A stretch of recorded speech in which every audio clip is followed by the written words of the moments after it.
Good morning, House of Restoration, Facebook friends, family, and onlookers.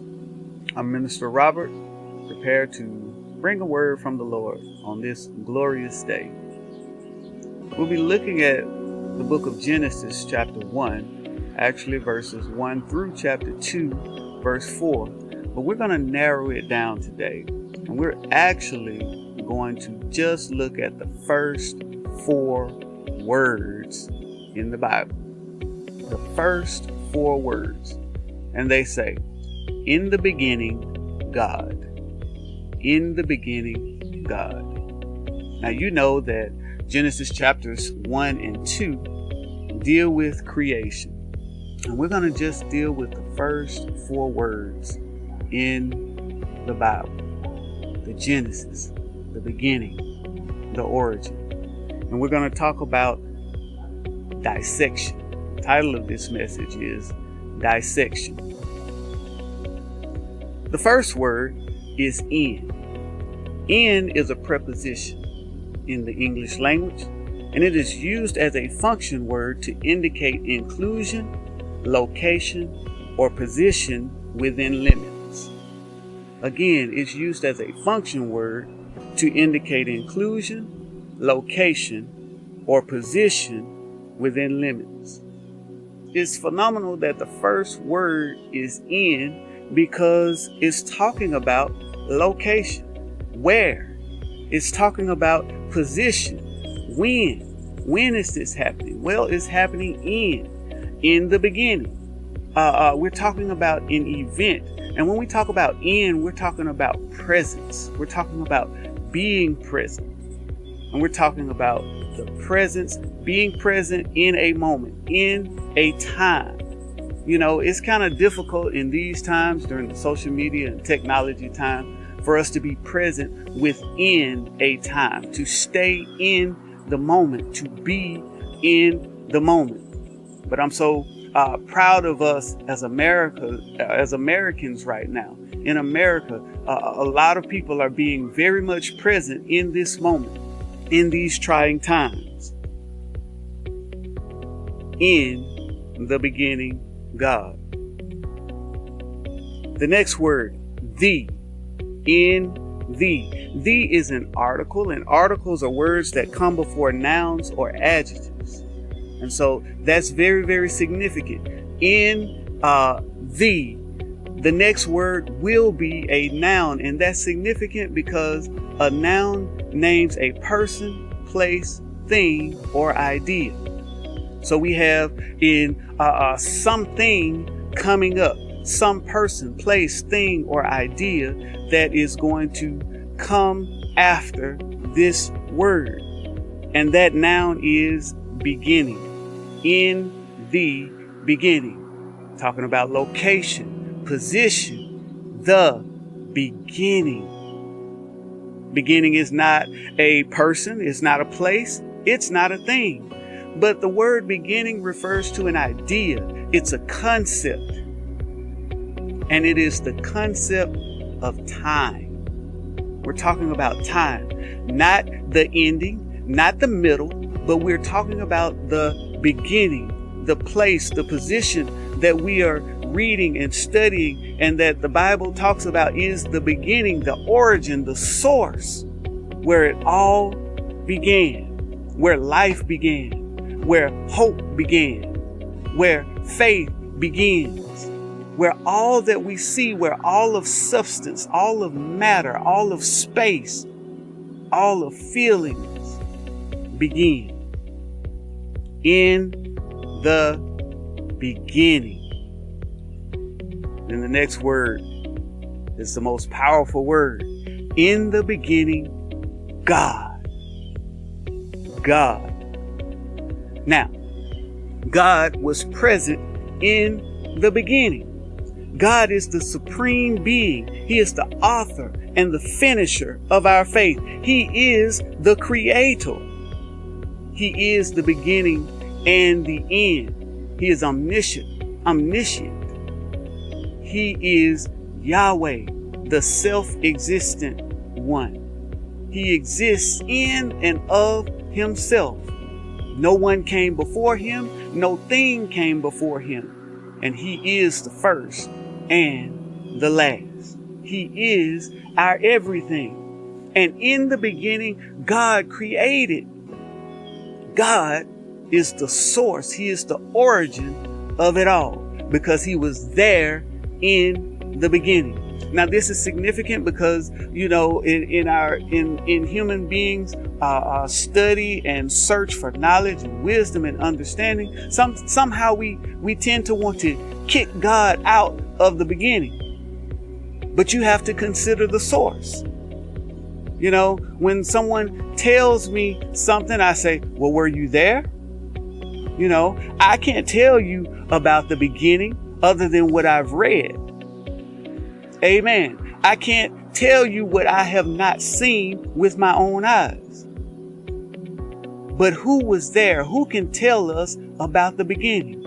God can, because he was there in the beginning. Now, the only thing, if you're at the House of Restoration, you've heard me say several times, the only thing that in human finite minds that can even rival God is time. Because in our finite being, the only thing that God that we do not have or that we have not gained control or some sense of power over is time. One thing that we cannot control is death. One thing that we cannot control is the origin of life. Our life has a starting point and an ending point. And throughout history, human beings have tried to extend life, our lifespan. We have tried to find that fountain of youth. We've tried to live longer than we've ever lived before. People are afraid of dying. People want to live forever. We want to find some pill or find some source. But that's because our lives do expire. And we have to reconcile with the fact that we will not be here forever. But there is one that has conquered even the grips of time, of life and death. And he is God. How do I know? Because he was there before the beginning. He was there in the beginning. He was there before time began. Because he is God. He is our supreme being. So what does that have to do with us today?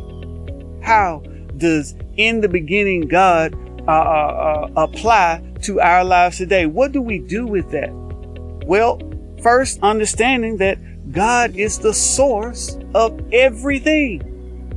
God is the source of everything.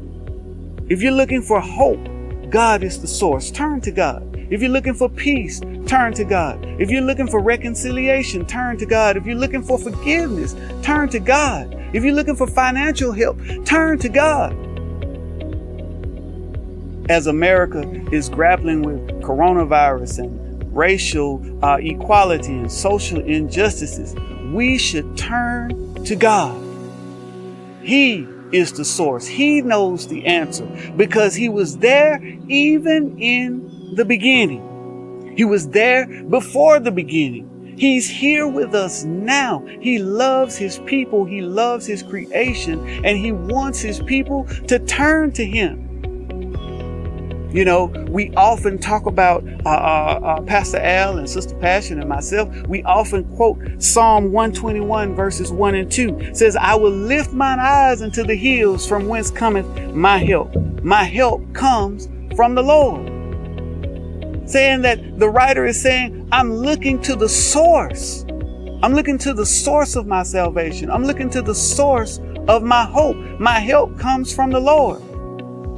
And often we stop there, but there's not a period there. There's actually a comma there.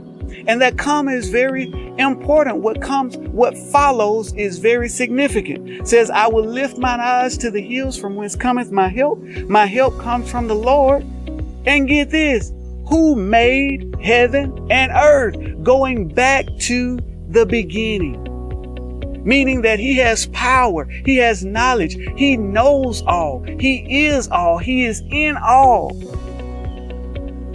Because he made heaven and earth, he has power over the principalities of this world, of this earth. He is supreme. And I encourage you to turn to him. Seek his face. He wants to hear from you. If you're hurting right now, if you're in sickness, if you're in sadness, if you're in depression, turn to God. Call on his name. And if you don't know how to do that, and if you're not willing to do that, if you are willing to do that, and you're willing to reach out and you need help, then message us at Restoration Mission. And tell us your name and we'll pray with you. We'll commune with you. We'll talk with you and talk to you about God's plan of salvation.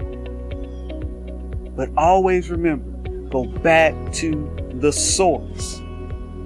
As scientists, I'm reminded as scientists look for the cause, the cure for this virus. As they search for a vaccine or a cure. In any vaccine or in any case, when we're looking for a cure, guess what scientists do? They go to the source. They have to find out what was the origin, and God is our origin. So we have to learn to seek God and learn to love him, trust in him, put our faith in him, and he will direct our path. Amen. Amen. Amen. We look forward to seeing you this Wednesday for Bible study. We're sorry that we missed you this past Wednesday, but we will be on live at Bible study with Pastor Al and the Lewis family. Look forward to seeing you.